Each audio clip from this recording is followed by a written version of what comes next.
तो ब्रेक के बाद एक बार फिर आपका स्वागत है और लगातार हम चर्चा कर रहे हैं नगरीय निकाय चुनाव की तारीखों के ऐलान के बाद राजनीतिक दलों की किस तरह की तैयारियां हैं और किन मुद्दों पर इस बार नगरीय निकाय के चुनाव लड़े जाने हैं। तो कांग्रेस अपनी स्ट्रेटेजी को कहीं ना कहीं धार देती दिखाई दे रही है। विनोद का रुख करते हैं। विनोद, अगर सांसद महोदय अगर हमें सुन पा रहे हैं तो एक महत्वपूर्ण सवाल ये कि कांग्रेस जहां एक तरफ विकास के मुद्दों के साथ साथ ओबीसी को भी एक बड़ा मुद्दा मानकर चल रही है और अगर उस पर वो सत्ता पक्ष को घेरती हुई दिखाई देती है, तो क्या ये बड़ी चुनौती नहीं नगरीय निकाय चुनावों के लिहाज से?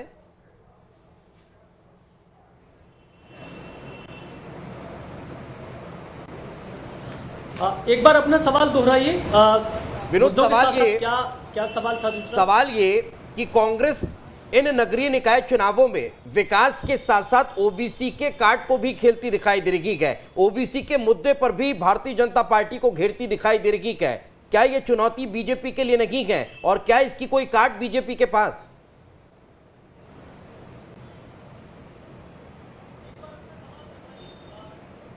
बिल्कुल, देखिए मैं बता दूं, ये जो पूरे मुद्दे हैं, ये बीजेपी अलग अलग दावा करती है कि ओबीसी के लिए लड़ाई बीजेपी ने लड़ी, कांग्रेस अपना दावा करती है। मैं विवेक सेजवलकर जी से पूछ लेता हूं। विवेक जी, लगातार आप भी ओबीसी की लड़ाई लड़ते रहे, कांग्रेस भी ओबीसी की लड़ाई लड़ती रही। क्या ये मुद्दा, क्या ये फैक्टर नगरीय निकाय चुनाव में बीजेपी के लिए चुनौती नहीं बनेगा? देखिए, भारतीय जनता पार्टी ने कोर्ट के आदेश का पालन किया है और जब ऐसी स्थिति निर्माण हुई कि दोबारा कोर्ट के पास जाकर गुहार लगाने की जरूरत हो तो सफलतापूर्वक माननीय मुख्यमंत्री ने वो किया और आज यही परिणाम है कि ओबीसी के आरक्षण के आधार पर हम चुनाव लड़ रहे हैं। और कांग्रेस मगरमच्छ चाशू बहाने में एक्सपर्ट है, ऐसा मेरा मानना है। अपने किए का दोष औरों पर थोपना ये लगातार उनकी एक प्रवृत्ति रही है, उनके पास कोई चारा भी नहीं है। ये मेरा मानना है कि ये जो फैक्टर है इससे कांग्रेस से कोई लाभ होने वाला नहीं है। भारतीय जनता पार्टी पूरी तरह से तैयार है और आने वाले समय में सभी स्थानों पर अच्छी विजय प्राप्त करेंगे। लेकिन विवेक जी, क्या आप मान रहे हैं कि इससे वाकई में बीजेपी को लाभ होने वाला है और क्या इसी बात को ध्यान में रखकर ये राज्यसभा के कैंडिडेट घोषित किए गए थे? नहीं, बीजेपी के लाभ आने की सवाल नहीं। देखिए, एक प्रक्रिया है, आरक्षण का प्रदत्त है संविधान द्वारा, उसका सम्मान किया जाना चाहिए। हमने उसका सम्मान किया है। जब कभी कोई दिक्कत आई तो न्यायालय की समझ जाकर के उसका निराकरण कराया गया है। अगर कई ऐसे प्रदेश कांग्रेस शासित हैं जहाँ पर कि बिना आरक्षण के चुनाव विनोद, हो रहे हैं। एक सवाल और पूछिएगा आप विवेक जी से, क्योंकि इस बार एक और घोषणा हुई है चुनाव आयोग की तरफ से और वो ये है कि पार्षदों के लिए भी खर्च की सीमा तय की गई है, यानी कि कोई अपने धन का उपयोग ज्यादा करना चाहता है तो उस पर अब पाबंदी रहेगी। तो इससे क्या फायदा होगा, खासकर वो पार्षद जो उतना पैसा खर्च नहीं कर सकते हैं उनके लिए एक बड़ा ऐलान है, क्योंकि उनका एक लंबा अनुभव रहा है नगर निगम के, वो खुद मेयर रहे हैं। तो इससे पार्षदों को आसानी होगी, राहत मिलेगी, या उनकी भी एक सीमा तय हो गई है तो मुश्किलें बढ़ेंगी?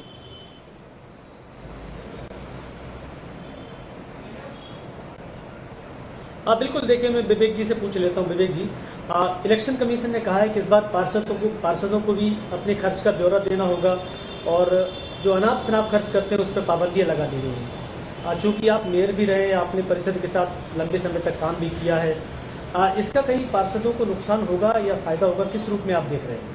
देखिए, मेरा मानना है कि ये निश्चित रूप से अच्छी व्यवस्था है और इसका पालन होना भी चाहिए।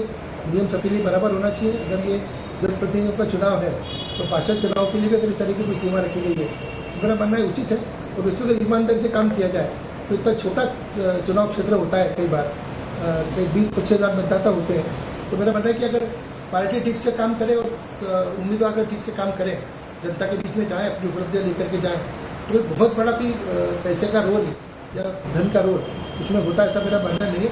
क्योंकि मेरा मानना इसका स्वागत है और खर्च का ब्यौरा पार्षदों को भी देना है, तो मेरा मानना है इसका स्वागत किया जाना चाहिए। जी जी,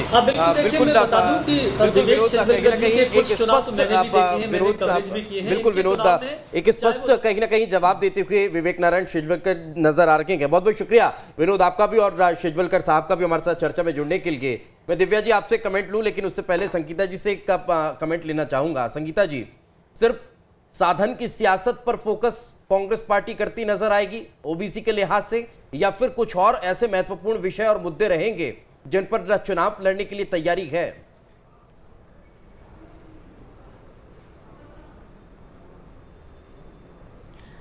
देखिए, ये जो चुनाव होते हैं लोकल चुनाव होते हैं और इसमें जो मुख्य समस्या होती है बिजली, पानी, सड़क और ये जो कार्य होते हैं राशन कार्ड बनाना, ये करना, ये मुख्य समस्याएं होती हैं। तो हमारा फोकस पूरा रहेगा कि जो भी भाजपा सरकार की जन विरोधी नीतियां हैं जिसकी वजह से जनता को इतने दिनों तक परेशान होना पड़ा, 2-2.5 साल रुकना पड़ा, उसके बावजूद भी चुनाव बड़ी मुश्किल से करवा पाए, तो अब हम उसको लेकर फोकस करेंगे। इसके साथ ही जो भारतीय जनता पार्टी की सरकार ने ओबीसी वर्ग को जो धोखा दिया है, जो षड्यंत्र रच के उनके साथ खेल खेला है, हम वो भी जनता के बीच जरूर लेकर जाएंगे, क्योंकि ओबीसी वर्ग नाराज है प्रदेश का।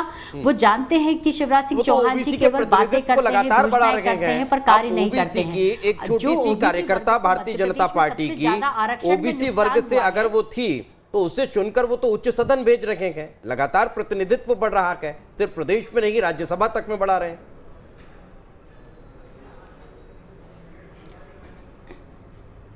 देखिए, ये तो चुनावी लाभ लेने के लिए शिवराज सिंह चौहान जी एक ओबीसी वर्ग की महिला को लेकर आए और उसे, देखिए, महिला को प्रतिनिधित्व मिल रहा है, ये बहुत अच्छी बात है, परंतु ओबीसी वर्ग से फायदा लेने के, क्योंकि उनके मन में भय है, डर है कि ओबीसी वर्ग कहीं हमें निपटा न दे, तो इस वजह से उन्होंने एक ओबीसी की महिला को ले जाकर और राज्यसभा भेजा है। अगर यही डर निकाय और पंचायत चुनावों में 27% ओबीसी के कैंडिडेट को टिकट दे रही है, तो वो किस मसले के लिए दे रही है, वो किस उद्देश्य से दे रही है?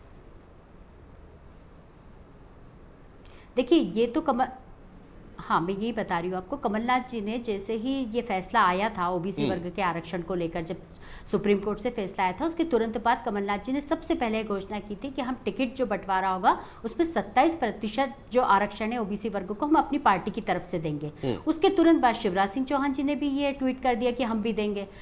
बात ये नहीं हो रही है, बात ये हो रही है कि शिवराज सिंह चौहान जी ने जो मजबूत पक्ष नहीं रखा, क्योंकि हम तो आज टिकट की बात कर रहे हैं कि टिकट केवल हम दे रहे हैं, पर बच्चों को एजुकेशन, जो ओबीसी वर्ग का बच्चा है क्या वो एजुकेशन नहीं लेगा?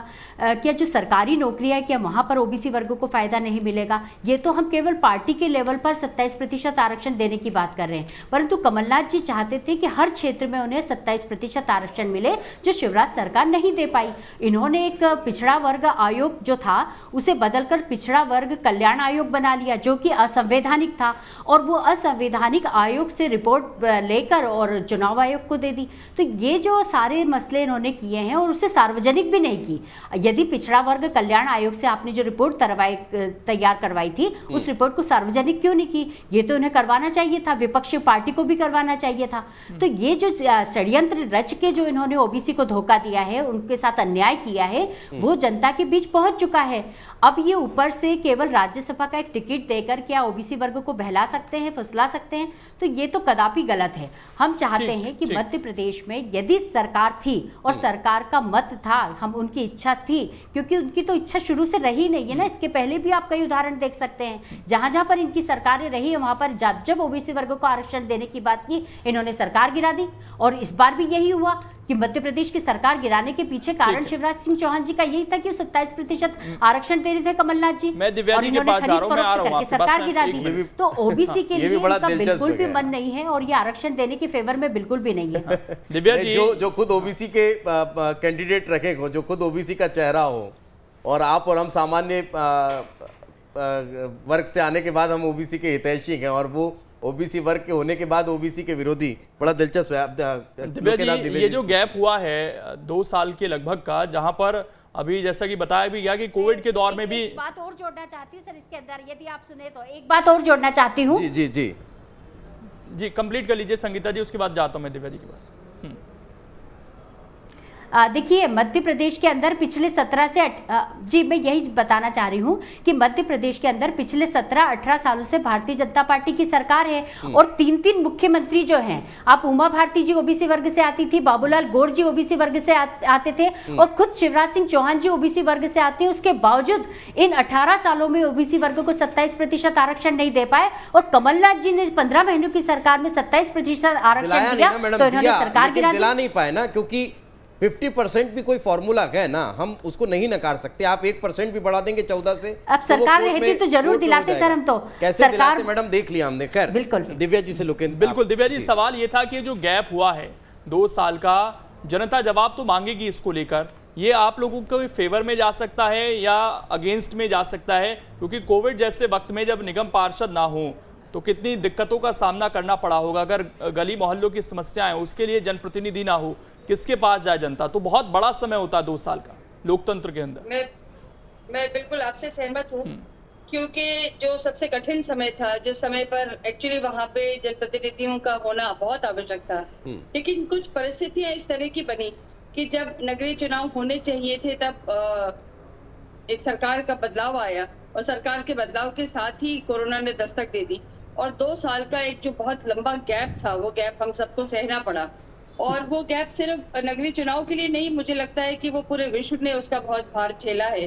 वो एक अलग विषय है और वो बहुत दुखदायी भी था, दुर्दांत भी था और कष्टप्रद भी था। तो वो समय मैं बिल्कुल आपका मानती हूँ और वो सहमत भी हूँ आपसे कि उस समय एक जनप्रतिनिधि का होना बहुत अत्यावश्यक था, जो नहीं हो पाया। क्या ये फेवर में जाएगा या अगेंस्ट में, ये तो कहना मुश्किल है, लेकिन उसके बाद का जो समय है जिसमें एकदम उछाल आया है, जिसमें एकदम ये देखा गया है कि जनप्रतिनिधि का अब जो कमी महसूस हो रही थी, वो जो मैं आपसे बार बार चर्चा कर रही हूँ कि अब एक उत्साह है, जनता चाह रही है कि हमारे जो हमने जो इतने वर्षों तक काम करा है, जो इतने समय में काम करा है, अब हमको वो मौका मिला है कि हम जाएं जनता के बीच में और प्रतिनिधित्व चुने। ये बात को लेके जो एक उत्साह है, ये बहुत बड़ा उत्साह है। लेकिन ये उत्साह दिव्या जी सिर्फ आम जनता में नहीं है, ये उत्साह कार्यकर्ताओं में भी है, ये उत्साह 2 वर्ष का इंतजार कर रखे नेताओं में भी है, जो अब चुनाव मैदान में उतरने की तैयारी में हैं। तो क्या ये भी एक बड़ी चुनौती पार्टी के लिए होगा कि किसे टिकट दे, किसे नहीं दे? और वो भी अगर हम नगरपालिका, नगर परिषदों का जिक्र कर रहे हैं तो वहां पर तो अब बड़े बड़े नेता भी पार्षद पद का टिकट लेने के लिए दावेदारी जुटाएंगे, क्योंकि उन्हें भी तो अध्यक्ष बनना है। देखिए, चुनाव है, कार्यकर्ता है तो उसकी महत्वाकांक्षा भी है, ये बात तो तय है। अगर कोई वहाँ कार्यकर्ता अपने साथ काम करता आ रहा है तो महत्वाकांक्षा होना बहुत जायज है और उसका मांगना भी जायज है कि उसने काम करा है। पर ये तो पार्टी का बहुत बड़ा एक निर्णय होता है कि किसने कितना काम करा, किसको किस तरह से आकलन करना है, किस तरह से समीकरण को डिसाइड करना है। तो ये तो और जब कार्यकर्ताओं की कोई कमी ना हो, एक ऐसी पार्टी जिसमें विशाल कार्यकर्ताओं का समूह है हमारे पास, तो हमारे तो डिसाइड करना वैसे भी बहुत मुश्किल हो जाता है। तो लेकिन मेरा सिर्फ आपसे कहना ये है कि जब ये उत्साह जो आपने कहा कि उत्साह है कि नहीं है, अब बड़े बड़े जितने नेता हैं वो सब भी चाह रहे हैं कि पार्षद का चुनाव भी लड़ ले, तो कोई दिक्कत नहीं, बहुत अच्छी बात है। कम से कम मेरा हमेशा ये सोचना है कि जनता से अगर कोई आगे सबसे पहली कड़ी कोई अगर जुड़ा हुआ है तो वो है पार्षद। यानी माननीय नरेंद्र मोदी जी अगर स्वच्छता अभियान की लाल किले की प्राचीर से अगर घोषणा करते हो तो उसको कोई जमीन पर यदि क्रियान्वित कर सकता है तो वो है पार्षद। इसलिए मैं समझती हूँ कि पार्षद सबसे महत्वपूर्ण कड़ी होता है प्रजातंत्र की, जो जनता का सबसे ज्यादा प्रतिनिधित्व। पार्षद तो अभी मध्य प्रदेश में अगर देखें तो पार्षद अभी तो वैसे भी बहुत ज्यादा आप लोगों ने बहुत बड़ा पद बना दिया है। अगर डायरेक्ट पार्षद के बाद राज्यसभा अगर कोई जा सकता है तो ये भी भारतीय जनता पार्टी में आप लोगों ने संभव कर दिखाया। संगीता जी को मैं यही निवेदन करना चाहूंगी कि जिस ओबीसी वर्ग का बहुत हितैषी बता रहे थे आप, मैं तो बहुत बता रही हूँ कि यहाँ अब की बार 2 महिलाओं का प्रतिनिधित्व हो रहा है और ये वो पार्टी है जो किस तरह से कार्यकर्ता को, एक आम कार्यकर्ताओं को कहां से फोन करके उठा के उसको ले जाती है और देश की शीर्ष संस्था राज्यसभा तक बैठा के ले जाती है। मैं आश्चर्यचकित होती हूँ कि क्या पार्टी है, किस तरह की इसकी सोच है, क्या आइडियोलॉजी है। कमाल है बिल्कुल, और नमन है इस तरह की सोच पर और आइडियोलॉजी पर। ठीक, संगीता जी से एक सवाल ये है, मैं आ रहा हूँ आपके पास दिव्या जी। संगीता जी, ये कहा गया था, अभी एक बड़ा मंथन हुआ कांग्रेस पार्टी का कि एक पद पर एक व्यक्ति रहेगा, लेकिन उसके बाद एक सीट का ऐलान हुआ इंदौर से, वहां से जो विधायक हैं उनका नाम आपने कर दिया कि ये मेयर का चुनाव भी लड़ेंगे। तो क्या फिर 16 जो ये नगर निगम के चुनाव हैं इसमें विधायक ही दिखेंगे ज़्यादातर सीटों पर? क्या कांग्रेस पार्टी के पास और ऑप्शन नहीं बचते हैं फिर कि नए लोगों को, एक तरफ कहते हैं कि हम नए लोगों को आगे लाना चाहते हैं, युवा लोगों को आगे लाना चाहते हैं, जब राज्यसभा की बारी आती है तो 65 साल के विवेक तनखा को आगे कर दिया जाता है, ना तो वो युवा हैं और ना नए हैं, काफ़ी एक्सपीरियंस से अनुभवी हैं, उनका इस्तेमाल कहीं और भी हो सकता था। तो क्या जब ये 16 नगर निगमों की सीटें तय होंगी तो इसमें भी लॉबिंग होगी, या कांग्रेस पार्टी नहीं इस बार ये दृढ़ संकल्प लेगी कि नए लोगों को मौका देना है, युवा लोगों को मौका देना है?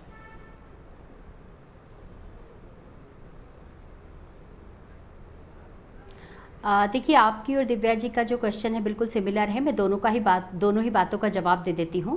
माननीय कमलनाथ जी ने स्पष्ट कर दिया है कि यदि विधायक भी होंगे और वो योग्यता रखते होंगे और जीतने वाले उम्मीदवार होंगे तो उनको टिकट दिया जाएगा। ये कमलनाथ जी ने स्पष्ट कर दिया है। बाकी बात रही दिव्या जी की, तो दिव्या जी हमसे ये कह रही हैं कि आपने एक ओबीसी की महिला जिसे हम नीचे से चुन के लाए और शीर्ष स्तर पर बैठाया, तो हम इनसे यही सवाल करना चाहते हैं कि इन्होंने विवेक तनखा जी का विरोध किस बात से किया? 2 महीने पहले तक ये कश्मीरी पंडितों के लिए द कश्मीर फाइल फिल्म दिखाने के लिए जगह जगह भटक रहे थे और टिकटें बुक करवा रहे थे, तब इन्हें विरोध नहीं किया इन्होंने। अब जब हमने एक कश्मीरी पंडित को टिकट दिया है राज्यसभा का, तो इन्होंने विरोध कैसे करना शुरू कर दिया? ये भी एक चिंता का विषय है जो भारतीय जनता पार्टी की सोच पर निर्भर करता है। और जहां तक बात है ओबीसी वर्ग की, तो इन्हें डर था, भय था, जिसकी वजह से इनको ओबीसी चेहरा लेकर सामने आना पड़ा। ये इनकी मजबूरी थी। मैं उस पर सवाल पूछना चाहता हूं। फिर तो वो सारा मंथन खराब हो गया। अगर यही तय होना था कि जो योग्य है उसको रिजल्ट टिकट मिल जाएगा, तो फिर युवाओं को आगे बढ़ाना है या 50+ के जो उम्र के लोग हैं या उससे कम के उम्र के लोग हैं उनको बढ़ावा देना है, तो फिर वो सारी चीजें तो बेकार हो जाती हैं। नेता प्रतिपक्ष वो उम्रदराज हैं, आपके प्रदेश अध्यक्ष वो उम्रदराज हैं। नहीं, कहाँ बेकार हुई, मैं आपको बता देती हूँ। देखिए, अभी मैं आपको बताती हूँ, एक पद एक व्यक्ति। कमलनाथ जी ने सबसे पहला उदाहरण दिया, उन्होंने नेता प्रतिपक्ष का पद छोड़ा। और जहां तक बात है युवाओं को आगे बढ़ाने की, तो अभी हमारा मध्य प्रदेश कांग्रेस कमेटी का मीडिया विभाग आप देखिए कि मैं प्रवक्ता थी, मुझे बनाया गया मीडिया उपाध्यक्ष। तो हमारे यहाँ जितने भी युवा हैं उनको आगे लाया जा रहा है। जो योग्य होंगे, चुनाव जीतने वाले होंगे, उन युवाओं को भी आगे लाया जाएगा। तो ये इसमें हमारे यहाँ कोई दुविधा नहीं है और हम बिल्कुल योग्यता के आधार पर और जीतने वाले के आधार पर पार्टी में जो योग्य होगा उसे टिकट दिया जाएगा। ये कमलनाथ जी ने स्पष्ट कर दिया है। हम मुंह देखकर तिलक नहीं लगाते हैं, जैसे शिवराज सिंह चौहान जी ने मुंह देखकर ओबीसी महिला को राज्यसभा भेज दिया, क्योंकि उन्हें डर और भय था कि ओबीसी वर्ग उनका साथ नहीं देगा। उन्होंने बड़ा धोखा दिया। यही बड़ी चीटिंग मुझे लगता है मध्य प्रदेश में कभी किसी मुख्यमंत्री ने नहीं की है। यही एक बड़ा सवाल है। शायद क्या आप इसे सोच पा रही हैं, समझ पा रही हैं? नहीं, मैं इसी पर आपको लेकर आना चाह रहा हूं कि क्या ये अंतर आपको एक बड़ा नजर नहीं आता? भारतीय जनता पार्टी जिस लैंडलाइन पर काम कर रही है, उसके पास अभी भी ओबीसी के बड़े चेहरे प्रदेश में हैं। वो उन बड़े चेहरों को भी राज्यसभा भेज सकती थी। उनके पास अभी भी एससी वर्ग का बड़ा चेहरा है, वो उस चेहरे को राज्यसभा भेज सकती थी जो लाइन में लगे हुए थे। लेकिन ऐसे व्यक्ति को चुनना, सेकंड लीडरशिप को डेवलप करना, कि जबलपुर से उन्होंने एक महिला कार्यकर्ता को उठाया जो पार्षद थी, जिसके बारे में प्रदेश नेतृत्व भी भरोसा नहीं कर सकता था कि वो राज्यसभा चली जाएंगी, कविता पाटीदार, जिनको राज्यसभा भेजा जा रहा है। क्या इस तरह की सेकंड लीडरशिप प्रदेश में कांग्रेस पार्टी नहीं खड़ी कर सकती? उस पर विचार नहीं होगा? विधायक ही महापौर का चुनाव क्यों लड़े?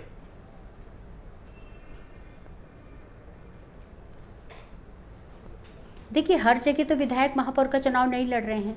जहां पर हमने कहा है कि योग्य और जीतने वाला हमें कैंडिडेट लगेगा, हम उसे खड़ा करेंगे। ये तो हमारी बात हो ही चुकी है। और जहां तक आप बात कर रहे हैं कि ओबीसी वर्ग को एक पार्षद लेवल को ले जाकर राज्यसभा में खड़ा किया, तो इसका जवाब मैंने आपको दे दिया है कि 27% आरक्षण दे नहीं पाए शिवराज सिंह चौहान जी। और अब वो जो है उनकी एक जो रणनीति है कि ओबीसी वर्ग से वोट कैसे हासिल किया जाए, तो एक डमी चेहरा लाके आपके सामने खड़ा कर दिया।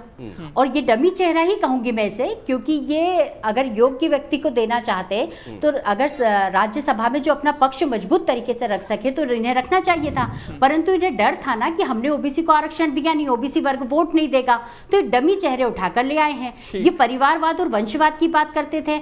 अब आप बताइए, इन्होंने जो दूसरा टिकट दिया है वो भी परिवारवाद और वंशवाद से आता है। उनके पिता भी पहले विधायक रह चुके हैं। तो ये जो चीजें हैं, ये देखकर स्पष्ट होती है कि दोहरी नीति से दो मुखी बातें भारतीय जनता पार्टी और उनकी सरकार करती है। ये सच्चाई हमने देश के सामने, जनता के सामने लाकर खड़ा कर दिया से भी है। दिव्या जी, क्योंकि लॉबिंग वहां भी हो रही है। कई विधायक चाहते हैं कि भाई हम ना मंत्री बन पाए, ना निगम मंडल में बन पाए, कम से कम मेयर ही बन जाए, कुछ पावर तो होगी हमारे हाथ में। तो वो आप लोगों की स्थिति क्लियर है कि विधायकों को टिकट देने हैं या नहीं देने हैं? क्या एक और उपचुनाव हम 2023 से पहले देखने जा रहे हैं मध्य प्रदेश में? क्योंकि इस बार तो ऐसा हुआ है कि चुनाव खत्म होने का नाम ही नहीं ले रहे। बिल्कुल, आपकी बात बिल्कुल सही है कि चुनाव दर चुनाव चलता चला आ रहा है सिलसिला। और इस बात को लेके जो माननीय प्रधानमंत्री जी एक बात कहते चले आ रहे हैं, जिस पर हमेशा देश में मैं ये कहती हूँ कि एक डिबेट तो स्टार्ट होना ही चाहिए कि 1 नेशन 1 इलेक्शन की हमारी थ्योरी जो थी उस पर एक जरूर हम पर एक डिबेट जरूर होना चाहिए और मंथन भी होना चाहिए। तो मैडम इसकी क्योंकि शुरुआत मध्य लगातार- प्रदेश के नगरीय निकाय चुनावों से ही कर देनी चाहिए थी ना। 6 क्यों हमने छोड़ नहीं, दिए? उन 6 को भी और बिल्कुल हम सही बात अगर है। कर लेते साथ लेकिन में।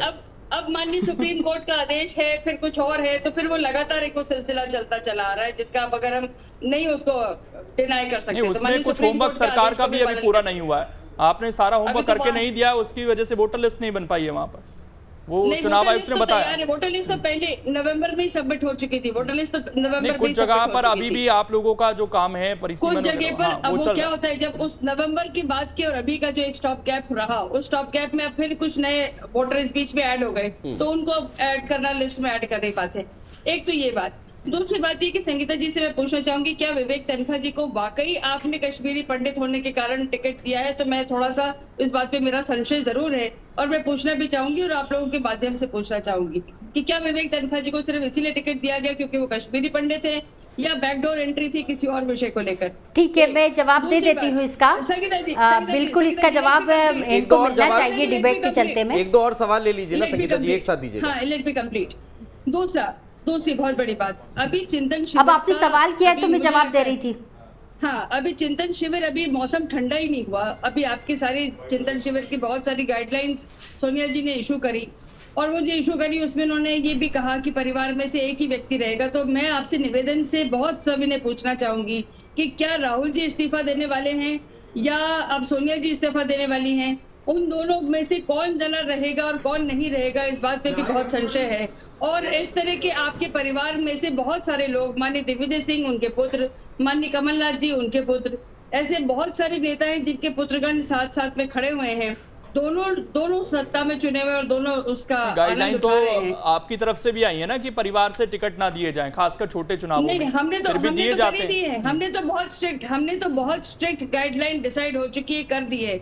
लेकिन मेरा ये कहना है कि चिंतन शिविर के बाद क्या कांग्रेस इस चीज को लेकर आएगी जमीन पर, और क्या इस बारे में चिंतन मंथन करेगी, और क्या उस पर एक्शन होगा? चिंतन मंथन तो आप कर लीजिए, पर क्या उसका एक्शन होगा, वो जानना चाहूंगी मैं। नहीं, मैं संगीता जी जवाब दें उससे पहले दिव्या जी एक और छोटा सा सवाल है। वो सवाल ये है कि जिस परिवारवाद को लेकर आप लोग लगातार कांग्रेस और क्षेत्रीय राजनीतिक दलों को घेरते रहे, उत्तर प्रदेश के चुनाव में भी हमने देखा, अभी भी मंचों से लगातार हम सुन रहे हैं, वही परिवारवाद के आरोप पे क्या मध्य प्रदेश की भारतीय जनता पार्टी गिरती नजर नहीं आएगी अगर हम कविता पाटीदार को राज्यसभा भेज रहे हैं? एक दूसरा ये, और अगर हम कविता पाटीदार को राज्यसभा भेज रहे हैं तो मध्य प्रदेश के जो नेता पुत्र हैं, क्या उनके रास्ते भी अब क्लियर होते दिखाई देंगे? नहीं, आपने बहुत आज फिर जेपी नड्डा जी की बात बहुत क्लियरली सुनी, जिसमें उन्होंने कहा है कि जो नेता हैं उनके पुत्रों को किसी भी हालत में नहीं लिया जाएगा, ये उन्होंने बहुत क्लियर कर दिया। और आपको ये ध्यान हो, उत्तर प्रदेश चुनाव के बाद माननीय प्रधानमंत्री जी ने ये पब्लिक प्लेटफॉर्म पे ये बात डिक्लेयर करी थी कि बहुत सारे नेता ऐसे थे जिनके पुत्रों के टिकट मैंने स्वयं इंटरवीन करके कटवाए हैं। ये बहुत बड़ी बात है किसी प्रधानमंत्री के लिए, एक पार्टी के तहत होते हुए इस बात को लेकर डिक्लेयर करना, ओपनली डिक्लेयर करना, ये बहुत बड़ी बात है। दूसरी बात आपने कविता पाटीदार जी की उठाई, जो मैं उसका जवाब देना चाहूंगी। माननीय भेरूलाल जी पाटीदार बहुत जमीनी कद्दावर नेता रहे हैं भारतीय जनता पार्टी के, और वो नेता, लेकिन अब वो माननीय भेरूलाल जी स्वर्गीय हो चुके हैं, 2005 में उनका देहावसान हो चुका है, और अब वो नहीं है हमारे बीच में। यदि वो यहाँ होते तो एक अलग विषय होता, लेकिन क्या वो कभी नेता थे? उसके कारण कविता जी को पनिश करा जाए क्योंकि वो भी उतनी कद्दावर नेता है, वो भी नहीं तो इस तरीके से तो अब इंदिरा गांधी भी नहीं है, नेहरू जी भी नहीं है हमारे साथ, तो उनके परिवार को आप आज तक जोड़ते हैं। वो फिर आपकी जब आती तो टर्म्स एंड कंडीशन लग जाती है कि 75 प्लस को हम टिकट नहीं देंगे, लेकिन केरल में हम 75 प्लस ऊपर के एक व्यक्ति को मुख्यमंत्री का चेहरा बना देंगे। उसके बाद राजनाथ सिंह के बेटे अभी भी चुनाव लड़ते हैं, विधायक बने वो दोबारा से। नहीं, कांग्रेस का अध्यक्ष क्या परमानेंटली गांधी परिवार का होगा? क्या इस बात को लेके कोई लिखित प्रियम्बल है क्या कांग्रेस का, कि कांग्रेस में ये तय हो चुका है कि गांधी परिवार का ही कोई आगे होगा? अच्छा ठीक है, उसका जवाब संगीता जी से लेते हैं। आखिरी उसका जवाब संगीता जी से लेते हैं, लेकिन लोकेंद्र एक महत्वपूर्ण सवाल पूछा था दिव्या जी कि क्या महापौर का टिकट विधायकों को मिलेगा? क्या पार्षद के चुनाव पर विधायक भी अब लड़ने के लिए तैयार हैं? बीजेपी इसको क्लियर कर रही है या नहीं क्लियर कर रही है? मैंने आपसे पहले भी जिक्र करा था कि कार्यकर्ता महत्वाकांक्षी है, वो चाहेगा, लेकिन पार्टी डिसाइड करेगी कि वो होंगे या नहीं होंगे। ठीक, आखिरी रिएक्शन कार्यकर्ता को तो हक है, कार्यकर्ता का तो हक संगीता है, जी मांगेगा। संगीता जी लास्ट 1 मिनट है जल्दी से। जी बस मैं यही कहना चाह रही थी कि इन्हें अच्छी ट्रेनिंग दी गई है दिव्या जी को कि कहीं पर भी मुड़ जाती है, घूम जाती है और अपने आप को कोई सा भी क्वेश्चन उठाकर रख देती है। मैं इनसे यही कहना चाहती हूँ कि कश्मीरी पंडित का इन्होंने एक सवाल किया था, एक परिवारवाद पर सवाल किया था और इन्होंने कहा था कि क्या कश्मीरी पंडित होने के कारण विवेक तनखा जी को दिया है। तो मैं इन्हें स्पष्ट कर देना चाहती हूँ कि 2 महीने तक कश्मीरी पंडितों के लिए ये ढोल पीट रहे थे कि कश्मीरी पंडित, और अब हमने कश्मीरी पंडित को टिकट दे दिया तो ये विरोध कर रहे हैं। भारतीय जनता पार्टी कश्मीरी पंडितों का लगातार विरोध करती आई और जब इनकी सरकार थी तब भी इन्होंने उनके साथ हत्याएं होने दी। अब जहां तक बात है परिवारवाद की, तो आप ही ने मेरा सवाल जो था वो आप ही ने जब कह दिया था इनसे कि इंदिरा गांधी जी नहीं है, राजीव गांधी जी नहीं है, तो इनका परिवारवाद कहाँ जाता है? ये बोलते कुछ है और करते कुछ है। मैं बताना चाहती हूँ कि कैलाश विजयवर्गीय जी के जो बेटे हैं वो विधायक हैं, इंदौर से ही हैं। बहुत बहुत शुक्रिया आप दोनों का जुड़ने के लिए और इस डिबेट का हिस्सा बनने के लिए। माफी के साथ रोक रहा हूं, लेकिन आखिरकार चुनाव की घोषणा हो गई है। लंबा इंतजार नगरीय निकाय चुनावों का हो रहा था, अब जनता को तय करना है कि उनका पार्षद कौन होगा और उनका मेयर कौन होगा। फिलहाल वक्त इतना ही है, छोटा सा ब्रेक, खबरें लगातार जारी हैं।